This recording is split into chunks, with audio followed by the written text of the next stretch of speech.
तीन मछलियाँ। एक सरोवर में तीन दिव्य मछलियाँ रहती थीं। वहाँ की तमाम मछलियाँ उन तीनों के प्रति ही श्रद्धा में बटी हुई थी। एक मछली का नाम व्यावहारिक बुद्धि था, दूसरी का नाम मध्य बुद्धि था और तीसरी का नाम अति बुद्धि था। अति बुद्धि के पास ज्ञान का असीम भंडार था।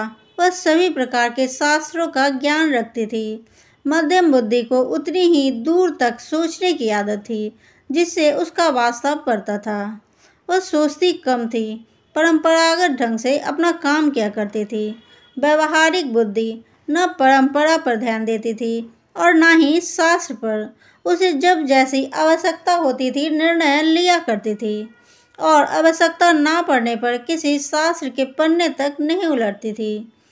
एक दिन कुछ मछुआरे सरोवर के तट पर आए और मछलियों की बहुतायत देखकर बातें करने लगे कि यहाँ काफ़ी मछलियाँ हैं, सुबह आकर हम इसमें जाल डालेंगे। उनकी बातें मछलियों ने सुनी। व्यावहारिक बुद्धि ने कहा, हमें फौरन इस तालाब को छोड़ देना चाहिए। पतले स्रोतों का मार्ग पकड़कर उधर जंगली घास से ढके हुए जंगली सरोवर में चले जाना चाहिए। मध्यम बुद्धि ने कहा, प्राचीन काल से हमारे पूर्वज ठंड के दिनों में ही वहां जाते हैं और अभी तो वो मौसम ही नहीं आया है। हम हमारे वर्षों से चली आ रही इस परंपरा को नहीं तोड़ सकते हैं। मछुआरों का खतरा हो या ना हो, हमें इस परंपरा का ध्यान रखना है। अति बुद्धि ने गर्व से हंसते हुए कहा, तुम लोग अज्ञानी हो, तुम्हें शास्त्रों का ज्ञान नहीं है।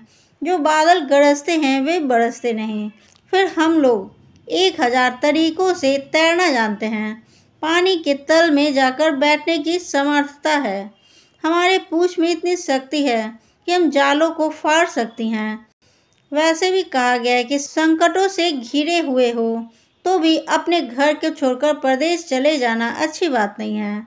अव्वल तो वे मछुआरे आएंगे नहीं, आएंगे तो हम तैर कर नीचे बैठ जाएंगे, उनके जाल में आएंगे ही नहीं। एक दो फंस भी गए तो पूंछ से जाल फाड़कर निकल जाएंगे। भाई, शास्त्रों और ज्ञानियों के वचनों के विरुद्ध मैं तो नहीं जाऊंगी।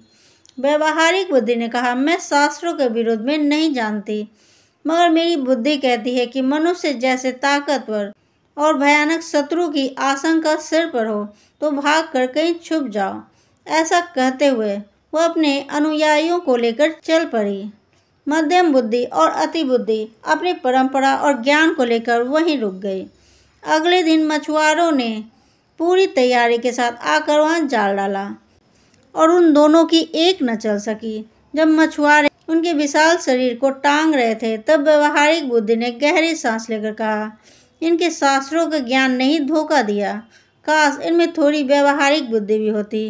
व्यावहारिक बुद्धि से हमारा आशय है कि किस समय हमें क्या करना चाहिए और जो हम कर रहे हैं उस कार्य का परिणाम निकालने पर क्या समस्याएं आ सकती है। यह सोचना ही व्यावहारिक बुद्धि है। बोलचाल की भाषा में हम इसे कॉमन सेंस भी कहते हैं। और भले ही हम बड़े ज्ञानी ना हो, मोटी मोटी किताबें न पढ़ी हों, लेकिन हम अपनी व्यावहारिक बुद्धि से किसी परिस्थिति का सामना आसानी से कर सकते हैं।